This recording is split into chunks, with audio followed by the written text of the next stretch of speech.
She, in her own words, was made in Taipei, Taiwan, and grown in the US. She is absolutely incredible. I adore this lady. I am super excited to have her on my program. I got to be on her program not too long ago. Her name is Jenny Cohen, and I adore her. Hi, Jenny.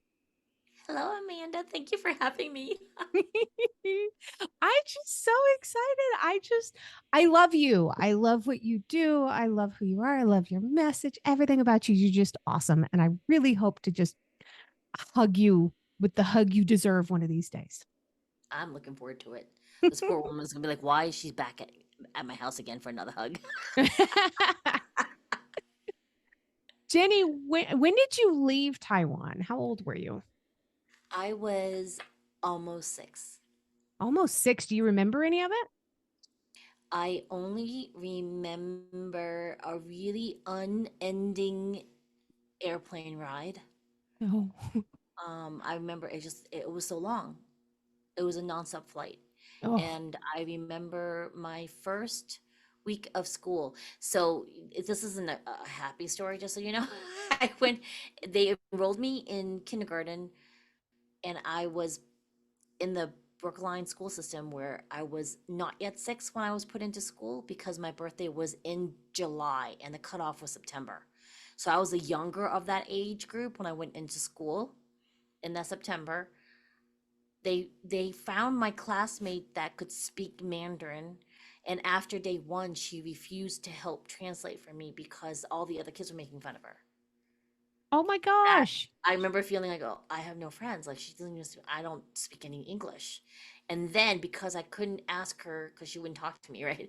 And think about it, I mean, a 6-year-old, 5-year-old shouldn't be responsible for translating for anybody, really truly. She was a baby.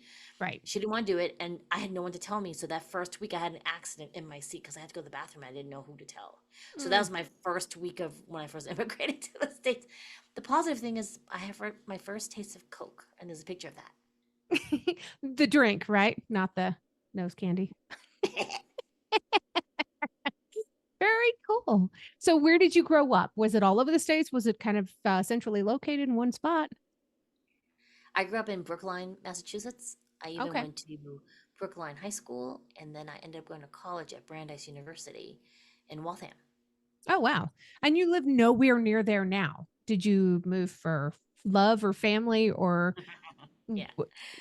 yeah. I ended up going for my master's degree in occupational therapy at BU, and I had to move home during that time.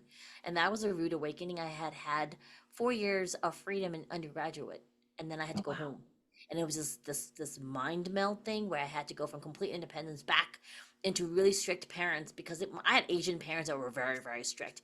It's fine. 2 years of master's degree. I was already engaged at that time, and so I was very boring. I would go to classes and come home, go to classes and come home. And then once I was ready to get a job, I ended up in New York. Oh, And we wow. were in various areas of New York. Then we ended up moving out to Utah. I love it Wow. out here. There's so much space. Oh, They yeah. never tell you out east that there's so much space and so much less people. Oh, yeah. You could go for miles without seeing anybody. And Utah is absolutely gorgeous. You're just on the other side of the mountains from me over here in Colorado. And the scenery, you just can't beat it. The wildlife is incredible. Everything about these areas.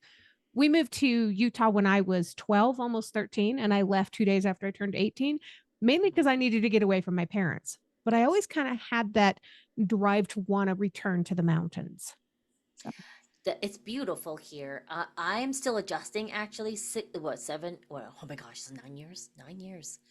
Almost 9 years out wow. to the higher altitude. I do love it when I go to the beachy areas and my very bad asthmatically scarred lungs suddenly are super powerful because I went from high altitude to lower altitude. And I'm doing cardio because I teach a cardio dance class online. And if I'm teaching somewhere else, I'm like, wow, I'm barely out of breath. The rest of you are out of breath, but I can talk normal like this. And versus at home, I'm like trying to get them to do their cardio belly dance. So yeah. Oh my gosh. I love that you teach dance. This has been such a big part of who you are and your healing journey and everything. How old were you when you first started dancing? Was it fourth grade? Fourth grade? Wow. So it was maybe 10, 11 was my first time getting my parents, who were immigrants focused on making money, right? Because they came here not speaking any English themselves. Wow. And they had just opened up a restaurant, and I badgered my mother for months to let me go to a ballet class for little itty bitty girls. And I was the only one whose parents weren't always waiting at the, outside the classroom, because that was their, what's it, it was after school class, so that was the beginning of the dinner rush for my parents. So they couldn't really come to take me. I had to walk there by myself, walk myself back. I was like a latchkey kid when I was younger, Yeah. because my parents were busy. So you had your key literally around a rope around your neck. You let yourself in and out of the house. So yeah, that's when I first got to take dance class. And then I didn't really pick up again until high school. And I still remember my ballet instructor, Mrs. Levine, and she introduced me to ballet and modern, and I got to do a point shoes with her, and I loved it. Oh, wow. That's cool. There's a lot of dance mentioned in your book, and it's even included on the cover of the book. I have to That's ask, me. is I was going to ask if that was you on the cover. I love this. So you started out with ballet, you do belly dancing, you do all kinds because it's you. It's just you. When I came to the States, we immediately joined a Chinese evangelical Bible church. And I was baptized at 12, voted most likely to marry a pastor's son. Yeah. And then there were some indiscrepancies about the Christian attitude versus actually being shown by the adults around me. And so I rejected the Christian church. Yet I always believed in God. I just didn't trust people's interpretations of it, you know? And the dance form was one of the few things that I would feel connected to something bigger than me. It was my form of prayer. It ended up becoming, and it still continues to be. I love that it makes you present if you're present in your body. So, for example, currently, whenever I teach you or anybody, you also, Amanda, when I teach anyone who's in my classrooms, we will always tune in to your five senses with breath work, which lights up every part of your brain.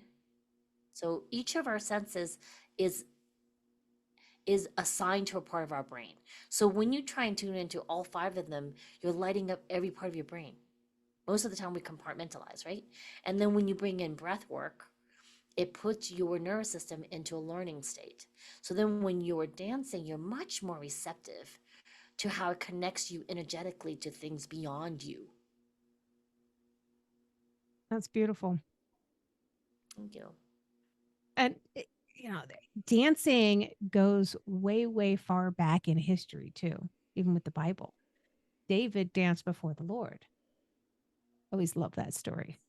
Now, this is something that Yeah. we talked about recently in my church about how now dancing is a part of worship. If that is your chosen form of worship, get up and dance. If that's the only way you know how to worship, then do it. Yes. Yes. I came upon a research person who introduced the idea that um, we always separate body and soul. Actually, your body is your soul. Mhm. That's the idea he introduced. Because when we dance, and if you are present and kinetic energetically, that's another way to connect to universe, source, God. Yeah. Because if we didn't have our body, we wouldn't be alive. So you think about that. They haven't come up with a way to put us into AI. And even then, there is a physicality to it. There's a Right. part of us that has to be housed in something physical, Yeah. right? And so I love this idea that I talk a lot about outside in mastery. My book is called Outside in Recovery. And now I call myself the outside in master because I want everyone to master that in themselves. When I say outside in, most people think, oh, you mean like you're going to manipulate me as an outsider. And my redirection is I want you to tune into your outside first. And then you will be easier for you to direct yourself inward. Most of the people think, well, I got to go inside out. and then we have to battle with the things outside of us. You want to be empowered. Remember your own power, which is be empowered again. I can't do that for you. You have to do it yourself. And then when you're out in your outside environment, because you're so in your power, it's much easier to stay true to your center and who you are internally. Mhm. So many people need that help right now. Hmm. We're post One, panini, right, Amanda? oh, So yeah, yeah. I mean, we've kind of fallen apart in recent years, and I think we all need that guidance, and we all need to learn how to ask for help when we need it. And I know that you're able to offer that help to people because you've studied, you've worked, and you've lived through this stuff. yeah. Let's let's talk a little bit about the trauma that you had to go through. What was the purpose behind your book Outside in Recovery? I know what it is, but the Mhm. listeners don't. Yeah. When I was diagnosed with breast cancer back in 2014, it came as a shock. I had gone through 6 months of intensive vegan dieting, exercising. I was at my pre baby weight. I was at the strongest I had ever been. I had abs, folks. Like before kids, I didn't have abs. After kids, I didn't have abs. After this particular workout, I had abs and I was so strong. And then I found that lump. And I was thinking, oh, it's probably a reoccurrence of the non benign cysts I had back in college. And it wasn't. So then what happened was once I was done with my almost 2 years of treatment, chemotherapy, surgery, radiation, and then put on tamoxifen, which is a medication that they try and keep my type of breast cancer from coming back. I was lost, and they discharged me and said, "You're cured. Come back next year." And I went, "What? Are you kidding me?" I went from seeing you every month, flying back and forth, to see you because we moved in the middle of that treatment. Oh, All this stuff, and now you took the port out, which hurt like a MF. It really hurt. And you're like, "I'm cured. I don't feel cured. I look like a Mm. little old angry Asian man because my hair grew up salt and pepper really, really short. No Oh, curly hair for me, y'all. It did not happen." And that was it. And I had to do this self-discovery of how do I find myself. In the beginning, I did use dance as a form of reconnection. There's an energetic exchange when you're dancing, even if you're not dancing yourself and you're just in a room where dancers are dancing. It's mm, very therapeutic. As I got better and stronger, I would use the dancing to run away from myself. And it wasn't until one of my kids went into distress and told me while we were on a trip back home to visit their homeschooling friends that they didn't want to be around anymore now. So this is a trigger warning oh, for everybody, and I have full permission to speak on this yeah. because it's part of the story. And so this child showed me their really bad scars that were hidden in their clothing, and shared with me they did not want to be alive anymore and they were making plans to exit. Wow. And I was very shocked, very shocked. I was an occupational therapist before, Amanda, and I have worked with children who were in lockdown units. So I knew clinically what to do. Yeah. Set up therapy, lock up all the knives, including the blades and pencil sharpeners. Mm. I knew all that. And then I went right back to running away in my dance. A visiting artist came into Salt Lake City 2 weeks after. I went to this class and we didn't realize that this child found unused brand new fish fillet knives that I had missed, Oh, and no. knew I was doing this event, and knew that we used to get vegan pizza here that's gluten free, and knew that when their twin and father ate it, they would want a nap. Encouraged and asked for pizza while I was at this workshop, waited for everyone to fall asleep, locked themselves up, and carved up their arm. Wow. Yeah. And I remember like I was bawling, I'm like sobbing, trying to patch up my child's arms with butterfly because I couldn't take them to the hospital. If I had, they would have been admitted against everyone's will. And I knew as an OT, because I worked in lockdown pediatric units, what they were set up as. Yeah. With my child's personality, I would lose this child. This child would not. I Oh, wouldn't. They would feel abandoned. I knew this already, and it was a come to Jesus moment for me. It was a God saying to me, "You will lose this baby that you walked so hard." This was an IVF baby. "You will lose this Wow. baby that you were gifted with, that picked you as their mother." I believe that too. Mhm. Like, you're not present, and you need to get present, like, now, or you just say goodbye to them. They're not going to make it through the year. And I was like, ah, that was another portion that I talk about in the book, because I never was given permission to be worthy of help from me. Anytime it came to my children, things just shifted. I grew a backbone with my mother-in-law. I could set boundaries with anybody when it comes to my kids, right? Yeah. And that was the beginning of my recovery, being very present Wow. and knowing that if I wasn't present, then I wouldn't know where my child was at. Because we had to get that child present, Yeah. right? And it wasn't until years later. We initially thought it was the stress of the move, their fraternal twin transitioning, the dad having emergency bowel surgery before my cancer treatment, the move cross country. We thought it was all that. And it actually, all that stuff actually impacted their, another trigger warning, their SA by a parental family member, like not my husband or me, but like a grandparent from when they were 4 years old. Oh my And it eventually gosh. traced back to that, right? And it was, we didn't know that at first. She wasn't even aware of it. It was, we just found this amazing complex PTSD therapist who didn't say anything.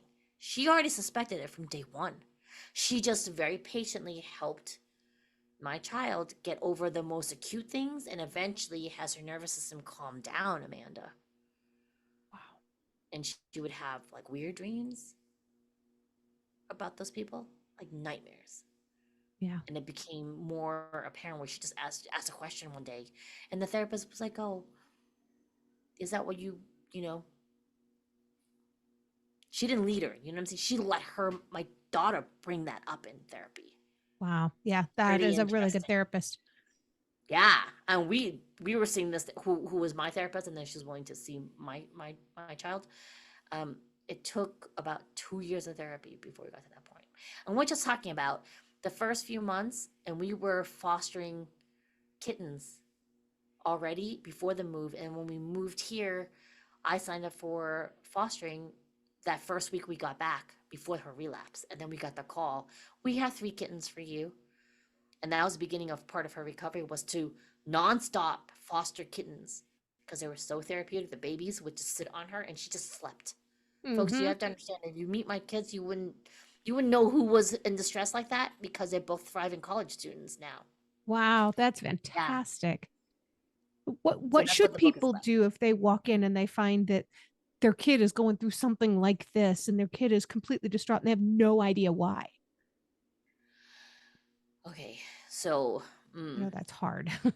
I want to be clear. Um, if your child, no matter what age they are, allows you to witness that, most of us are, "Why did that happen to me as a parent?"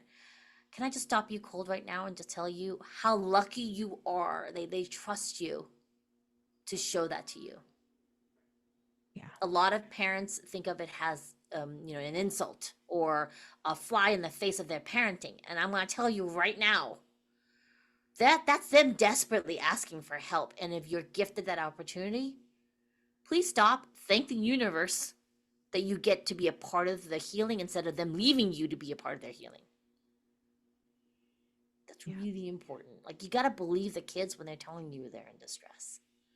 Whatever it is that they're asking you for help. Does that make sense? You know this. Oh You yeah. know this for your, oh my gosh, right? So that was the biggest thing.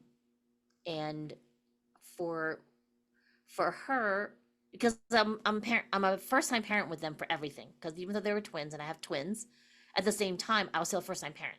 So my mistake the first time when they showed me was to go clinical, Hmm. right? And we oftentimes had to go clinical as parents because we were feeling so guilty. How did I miss this? What did I do wrong? I'm responsible, not realizing it's actually their journey, that we're lucky enough to be a part of the support should you choose to be. Be aware that because they're in distress, whoever you bring in, you need to be the filter. All right. Caveat. My parents who are in denial that they're part of the problem, right? So, like, if you're part of the SA, right? Yeah. Just so you know, that kid is going to get away from you, Yeah. giving them energy through you right now. Sorry. If you're a parent who did not know, right? Believe them. Because when my child this came up with this revelation during therapy and said, because it was my husband's family, and they were like, well, what am I going to do if dad doesn't believe me? I Oh, said, then I guess dad, and I said, I guess dad's not going to have anything to do with us anymore. wow. That was a bold stance. I love that though. You're like, no, Amanda, I totally please, believe like, you. you know what I'm saying? I was like, I knew in my Oh, heart he would be like, bye bye to them. And he was that immediately when she said, because we had her say something to him, and he was like, I'm going to choose you and believe you. yeah. There's no question. Right. And so, um, we can never know what happened. And so this is where I want to bring up the perception of trauma, because two children can have the same experience and have completely different perceptions of what that is traumatically in their own nervous systems. Right. And that's the only thing I really want to emphatically say to other parents. If a child comes to you and says, that was really traumatic for me, the first response needs to be, I believe you. How do we get that? How do we get you beyond that? If you negate that, you become a non-trustworthy person, and the child will remember and learn that in their subconscious that you can't be trusted, and they're just going to give you the perfect face from that off then on. Yeah. And or you'll be in the category of the, oh, I'm not worthy. You become a part of that belief system. I'm not worthy. No one believes me. My voice is not worthy. I don't tell the truth. Yep. I went through that. I was that kid. And then I started running away and I started creating more problems for myself because I didn't feel safe at home. Yeah. There you go. Right. And for me, even when the other twin said, I think I'm trans,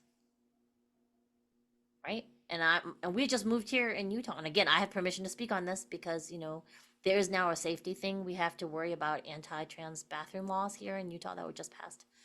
So, what's been really interesting is my only worry was, okay, don't take this personally. I just need to know, has your mom, is this related to my breast cancer? Because Mm. the second part of the I'm trans is I want top surgery. And I'm like, is that related to the breast cancer? Right. And the answer immediately was, of course I'm afraid of getting breast cancer. And we had talked about how men can get breast cancer too. Yeah. Right. So this child, 17 years old, also at that time, said, no, like I kind of known for a year. And I was just so afraid to tell you. And Wow. my answer was, do you not remember who your mom is? Why the hell would I care? Like, as long as you're safe. Right. And we had just moved to Utah. So I said to them, what do you want to be called? What are your pronouns right now? And we will use that immediately now in this new location because no one knows you anything other. Yeah. And I said, please, can you just give mommy a year to slowly transition the people from the past? Right. Here in this new location immediately, and then in relation to, like grandparents, like my parents, I will shift them. They can take a And little it was, while to get used to it. listen, when we fully shifted my son, and Yeah. my parents always knew because I never had a conversation. It was always immediately Wow. name. I now have a son and a daughter, and my other twin is also non-binary now. So it's just been, we keep it simple. Non-binary is a little bit too complicated, so it's okay. She uses she, they pronouns with them. Yeah. But for my son, you know, my kids were worried, and I was like, look, your grandparents can either celebrate they now have a grandson and a granddaughter, or they'll have no grandparents, like my side. It was never negotiable regarding that. So we never actually had a conversation. We just Wow. shifted and they just went with it. And I was like, you can say, literally, my stance was always, you accept us for who we are, or I guess we'll see you later. Don't let the door hit your ass on the way out. We're done. Right? Oh, Because yeah. I never had that. You're talking to a person who, when I was born back in 1968 in Taiwan, my birth was not recognized for a month because I had the audacity to be a girl when I was born. Oh my. How dare you come out a girl? How dare Versus my you be this brother two wonderful years woman? later. Well, 2 years later, my brother was born fanfare, and a child Mm. can see the difference, right? Yeah. Yeah.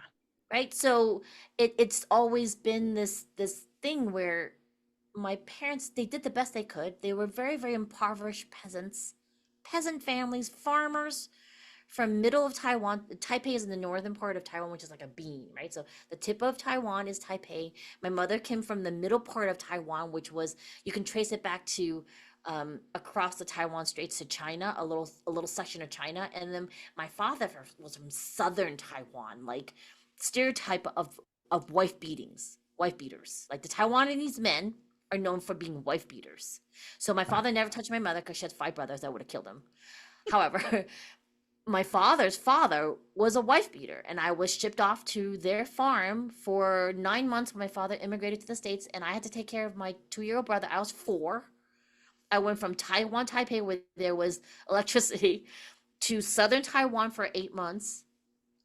No plumbing, no electricity, dirt floors. Hmm. Watching my grandfather beat my grandmother regularly. I had to use a chamber pot at night because the Shrek outhouse was too dark. I would have fallen into the toilet. It was a horrifying thing, right? So you bet your bottom my kids are never going to experience something like that, where they're not supported and not believed. I was like, heck no. I know we've only got a couple of seconds left before we're cut off, but I love you. I love everything you're doing. I'm going to make sure I list all the ways that people can contact you and grab your book and all that good stuff. But really quickly, what is one thing you love about yourself not related to your physical appearance? My laugh. I love my laugh. I think we should always laugh every day.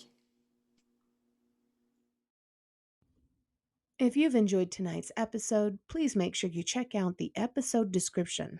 You'll find links there on how you can learn more about this guest, links to connect with them on social media, and how to support the podcast. Remember, I don't get paid to do this. My boss is a bit tight fisted, but I can say that. I work for myself.